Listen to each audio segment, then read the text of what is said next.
नमस्कार जी। एक और मैं हूँ रूहान पटीत। एक और घटना बताते हैं आपको। एक मेरा शिष्य था, काफ़ी टाइम की बात है। वो वो उसके घर में पितरों की प्रॉब्लम थी एक्चुअली। पितरों में गद्दी लगती थी शायद उसके घर में, तीसरी पीढ़ी में, पता नहीं चौथी पीढ़ी में। तो वो गद्दी के कारण वो ज़मीन थी काफ़ी ज़्यादा ख़त्म हो गई। बाप दादा शराब पीते थे तो घर बर्बाद सा हो गया। तो वो बड़े धक्के खाए वो लड़के ने भी।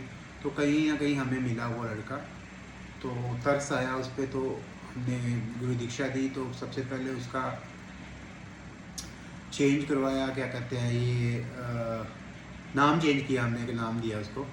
उसके बाद उसके घर का सिस्टम सा ठीक किया, धीरे धीरे उसका किया। उस लड़के का एक चाचा था, चाचा शराबी था एक। अरे वो चाचा उसको उसके पास आया, वो रह रहा था, वो उसकी पाठ पूजा कर रहा था। एक और जो पितर थे गद्दी वाले, वो तो सफ़ेद हो गए, धीरे धीरे कर दिया, सब कुछ ठीक हो गया। तो वो मतलब कि सारी पाठ पूजा उस बच्चे ने बड़ी मेहनत की, इतनी पाठ पूजा की। बेचारी की पाठ पूजा बहुत 6-7 साल से कर रहा था, कुछ फल ही नहीं मिल रहा था।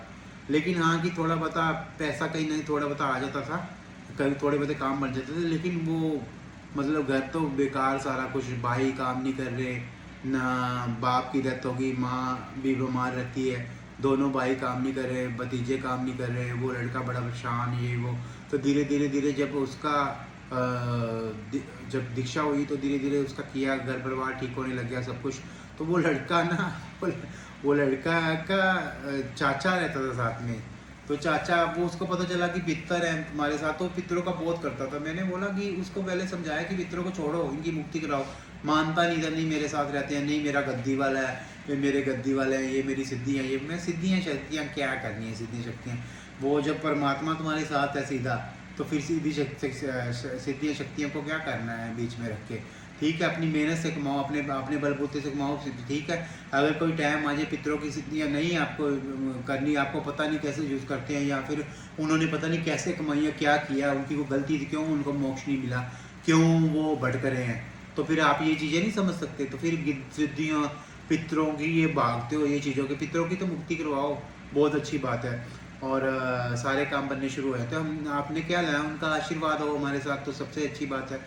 तो वो लड़के के चाचा की जब मुक्ति करवाई, मुक्ति हुई, क्योंकि उसने तो शराब शुरू पीता था, गलत काम किए पूरे, वो उसको मोक्ष कहाँ मिलना था, वो उसकी मुक्ति करवाई। तो यही मैं कह रहा हूँ, बात समझाने की कोशिश कर रहा हूँ कि जितने पाठ पूजा आप जितना ज़्यादा करते हो, उतना ज़्यादा करते हो। अगर पितरों की प्रॉब्लम है, घर में प्रेत है, क्रिया है, तो आपकी पाठ पूजा लगेगी नहीं।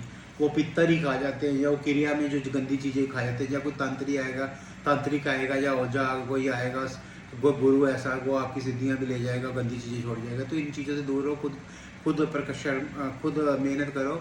और क्या कहते हैं, जाके कोई अच्छा गुरु मिलता है तो उसके सिद्ध में जाके आप कर सकते हो, कोई प्रॉब्लम नहीं। अगर इस लाइन में बढ़ना है आगे, इसमें लाइन में खतरा है, और देह का भी खतरा रहता है, घर परिवार का भी खतरा रहता है, लोग भी बोलते हैं, तो बहुत कुछ सहना पड़ता है। तो स्ट्रॉन्ग हो तो इस लाइन में आओ, नहीं स्ट्रॉन्ग हो तो बहुत बाकी काम बहुत मिले हैं, बाकी काम कर लो, मजदूरी कर लो, कहीं फैक्ट्री में लग जाओ, या फिर किसी होटल में लग जाओ, तो इससे अच्छी बात है। अगर इस लाइन में आए हो तो इस लाइन में प्रॉपरली उतर लो, और पितरों की हो सके तो मुक्ति करवाओ।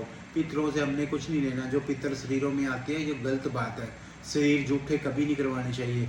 अब भूत प्रेत ही आते हैं खेल कूल के, बाकी देवी देवता तो कोई नहीं आता खेल के। देवी देवता तो उनकी तो तिरंग भी नहीं सह पाता है आपको, इतनी ज़्यादा स्ट्रॉन्ग पावर होती है उनकी देवी देवता की।